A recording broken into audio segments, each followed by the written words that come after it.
Welcome to Sense and Sensibility, the Inflation Guy podcast. I am Michael Ashton, the Inflation Guy. I am your host, and we're just about a week out from the CPI report. So next week we're going to talk in my podcast and on the blog about the CPI report and what it's telling us. But today it's going to be a little bit of a shorter episode because last week was kind of a longer episode. I thought it was a very good episode, but I don't want to make all of my podcasts 40 minutes. I think people will start to drop off rather quickly. The longer I talk, the fewer people listen. So, but we're going to talk about how the tumultuous period we are in terms of rapid changes in economic policy, what effect that actually might have on inflation in a very direct way, not the policy itself, but the tumultuous part of that, the tumultuous time part. What effect does that have on velocity? Before we get started, of course, I always want to thank our sponsors. Simplify. This episode of Sense and Sensibility is sponsored by Simplify ETFs, a fast-growing manager of liquid alternative ETFs, bringing Wall Street to Main Street by providing access to institutional strategies for diversifying your equity and bond portfolios, stuff that was only previously available to big institutions and the ultra-rich. Check out their website at simplify.us. You can find their entire lineup at simplify.us/ETFs. And thanks, as always, to Simplify. They've been a sponsor for quite some time. And, of course, we're always open to other sponsors. But we do appreciate the sponsorship of Simplify. Now, let's talk about velocity. Last week, money velocity for the fourth quarter, we kind of got our first look at money velocity. We have to wait a little bit after the end of the quarter because kind of the elements we need to calculate money velocity. Remember, MV equals PQ, and so velocity we need to know M, which is like a quarterly average of money growth, and we have that right at the end of the quarter.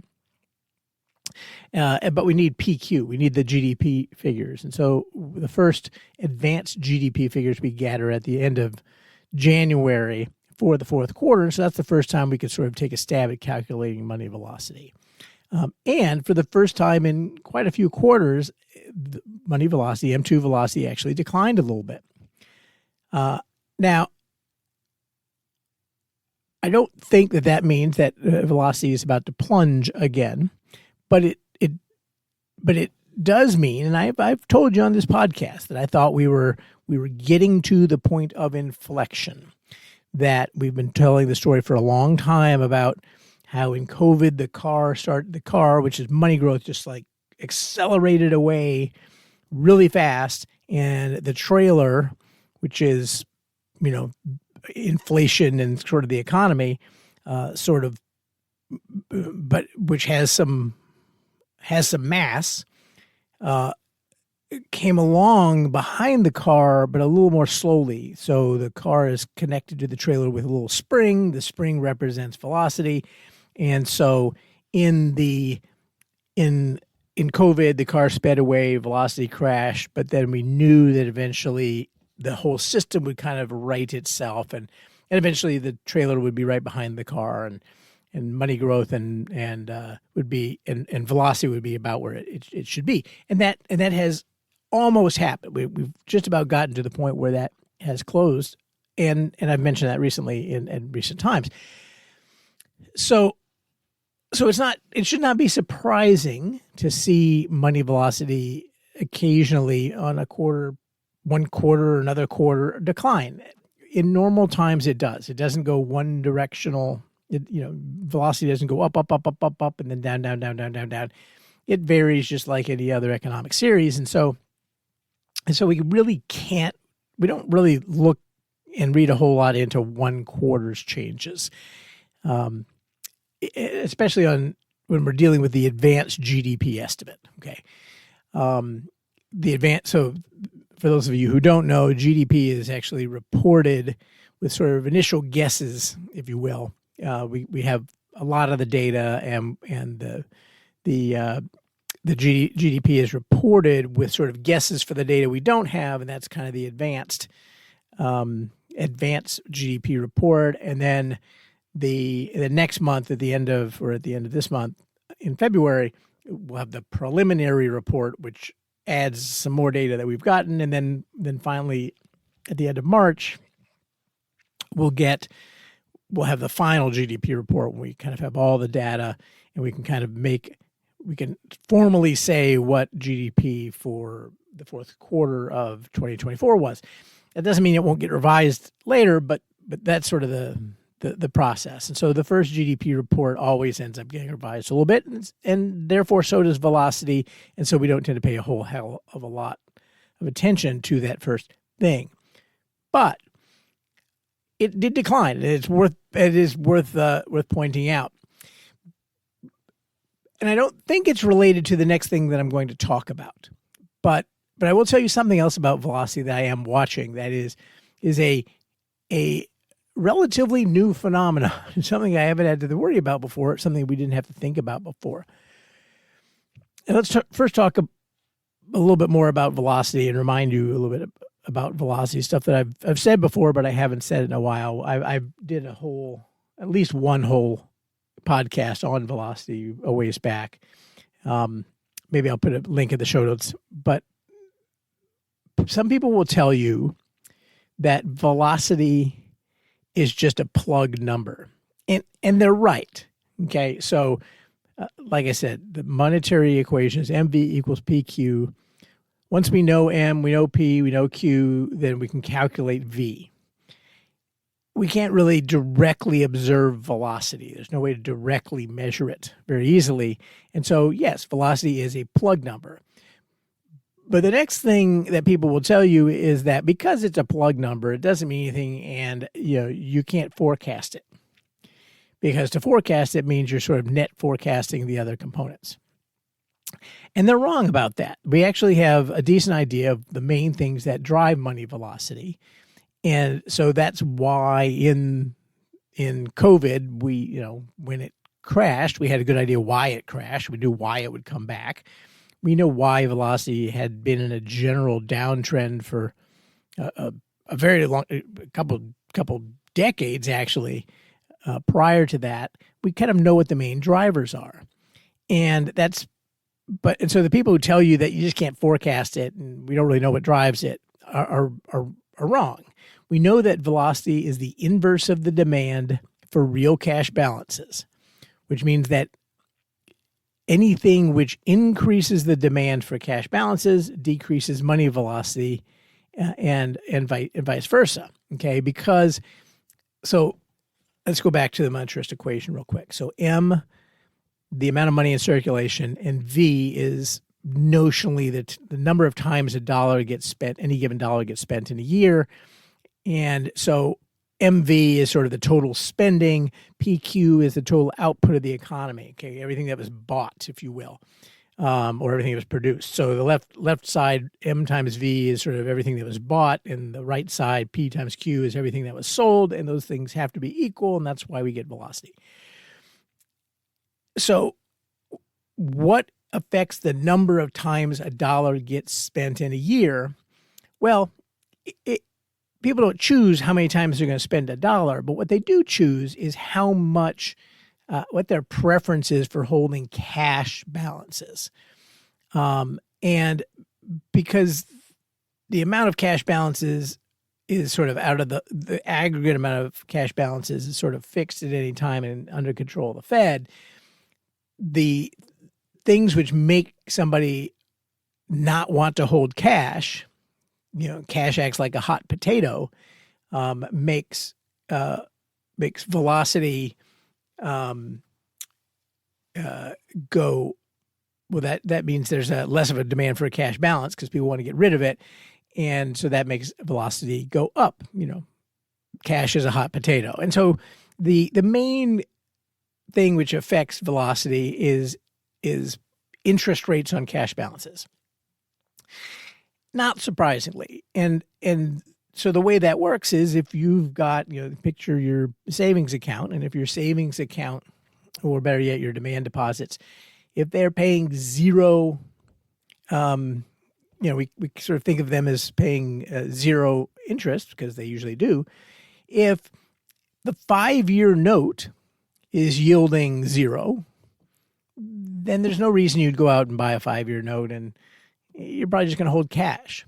If a 5-year note instead is yielding 14% and your checking deposit is earning zero, then you probably are going to try to hold as little in your checking account as possible. And of course, you can probably see that in your own behavior. Back several years ago when interest rates were really low, people tended to hold a lot more cash in their checking accounts. And now when there's opportunities out there, there's, to go and put your cash in a money market fund or something, people are, you tend to do that more and tend to hold lower cash balances. So the main thing that drives velocity are interest rates. When interest rates are high, velocity tends to be higher, and when interest rates are low, velocity tends to be lower. Okay, again, interest rates being low means you don't have a lot of incentive to move out of your zero interest cash checking account, and therefore you'll hold more in your cash checking account. Your demand for cash went up, and therefore velocity goes down. Anyway, that's the main effect, and just knowing that, you can model a lot of the dynamics, at least the gross dynamics of money velocity. But there's another effect, and this is what I want to talk about today, and that's usually quite small, but it turns out to matter usually around recessions and around sort of big crisis periods, and it can have an impact, and it's in my model. And that is uncertainty. So you can think about the reasons that you hold cash in an account, and one of the reasons is that there's nothing else to do with it because interest rates are low. But the other reason is precautionary demand, that when things are uncertain, the same things that used to make you want to put cash in your mattress now makes you want to put cash in a secure account at the bank and to hold a larger cash balance because you don't know what's going to happen next. And so what you see is that when you have recessions and people are worried about their jobs, and then what you tend to see is that the demand for cash balances goes up and velocity goes down. And of course, the other thing that happens in recessions is interest rates tend to go down as well. That also increases the demand for cash balances. So you sort of have both of those things happening.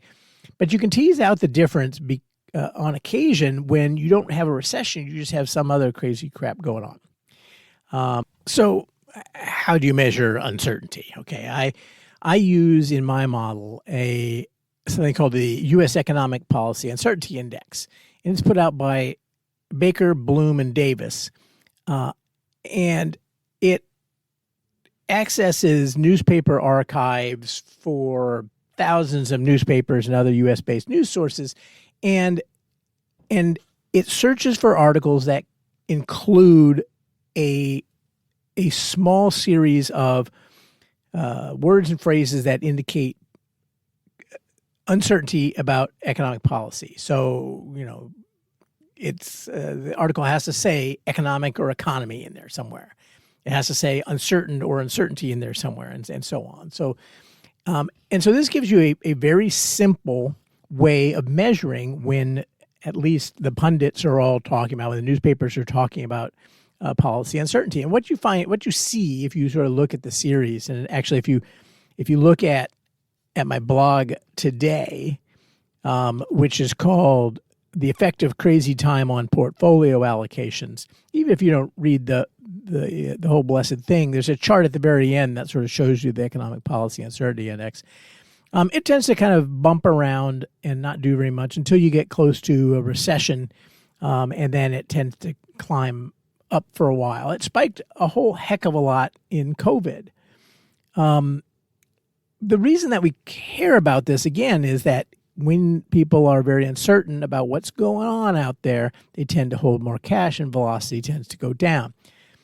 Well, recently, if you look at, and again, in the article that I just published today, there's a chart that shows the 12-week moving average. Why 12 weeks? 12 weeks roughly since the, it's roughly since the election, more or less. I don't know. I kind of roughly counted. I don't even know if that's that right. Let's see, November to December, yeah, it's okay. So coming up roughly 12 weeks since we had the election. Okay. If you look at the 12-week average of that policy uncertainty index, it's higher than it got in the recession of the early 90s. It's higher than it got in the crash of 1987. It's higher than it got in the recession of the early 2000s around the internet crash. It's higher than it got in, around, and after the property bubble crash and the global financial crisis of 2008 and thereafter. And the only spike that's higher than the current spike is the COVID spike, which, get used to it, is going to be the highest spike in any economic series for the rest of your lives. But the only thing that's happened is we changed presidents. And yes, we changed presidents to a guy who is frenetically doing and then just a whole bunch of stuff. and doing the policy, the tariff hokey pokey, you put your tariff on, you take your tariff off, you put your tariff on, and you shake, so that is, particularly when you compare it to the prior president's somnolence, looks like it's a lot of uncertainty. And in fact, it's showing up in all of these news sources. Well, okay, so what that means, what I would expect to have happen, and what will show up in my model as expecting, as wanting to, that we would expect, what the model expects to see. Gosh, I hate to anthropomorphize a model, but what the model expects to see from that at the margin is that you'll have slightly lower volatility and slightly lower velocity. And the consequence of slightly lower velocity should be, all else being equal, slightly lower inflation. Now, I believe there are lots of other reasons to think inflation is more likely to be higher than lower. But I try to give you a balanced look here. And it is interesting that one element of my model suddenly started doing something I've just never seen before. And so I thought it was sort of worth pointing out. So again, when you are in crazy time, when whether or not you like the economic policies or not isn't really the question I'm getting at here. The point is that policies are changing. Lots of policies are changing. We're talking about doing away with entire federal departments and aid and tariffs and all kinds of stuff and it's happening very, very quickly. And that causes a lot of uncertainty. It's not even necessarily bad uncertainty, but it causes uncertainty. And all else being equal, that makes people want to hold more cash, especially if you're working in the federal government. You're probably holding more cash these days because you don't know if you're going to have a job tomorrow. So that's it. That's my point. That's the only point that I'm making, is that when you have this kind of volatility, it tends to lead to lower velocity, all else being equal. And so, in a very weird way, the frenetic pace of the newly elected president is, at least at the margin, there's at least one reason this is dampening inflation. Again, I don't think it's going to be the dominant reason at the end of the day, but it's interesting and something to think about. And so that's all. That's all for today's podcast. We're 19 minutes. That's it. I wanted to give you some of the time back after the long one from last week. But next week we have CPI. That's all for today. Please like, subscribe, refer others. InflationGuy@EnduringInvestments.com is my email address. You can subscribe to my blog at inflationguy.blog. And I'm on X at inflation_guy. Hey, defend your money. And if inflation is coming for you, remember, you know a guy.